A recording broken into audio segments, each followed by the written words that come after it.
na Musa anamjua Mungu kwamba Mungu hajibu maombi ya watu waliochanganyikiwa. Si kama unanielewa? Mungu asikii maombi ya mtu aliyechanganyikiwa. Mungu anasikia maombi ya mtu ambaye ufahamu wake umejaa utimamu katika imani, kwamba Mungu anaweza kunitendea hata kama jambo hili ni kubwa kwangu, lakini anaweza kunitendea. Hasikii maombi ya mtu ambaye ufahamu umechanganyikiwa. Kuchanganyikiwa maana yake umeondoa imani kwa Mungu na ukaruhusu hofu ikutawala.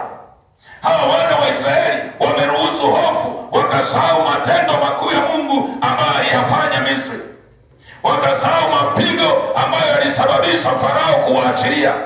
Lakini leo wanamuona Farao na jeshi, wakapoteza imani kwa Mungu, wakapoteza tumaini kwa Mungu, wakaingiwa hofu na manunguniko, wanamlalamikia Musa. Musa anaitwa siri, anaambia sikilizeni, tulieni kwanza. Sikia nikwambie, ili Mungu afanye kwenye maisha yako, tulia. Usihangaike. Tulia. Utulivu unaonyesha imani. Haleluya. Utulivu unaonyesha imani. Mungu hutenda katika utulivu.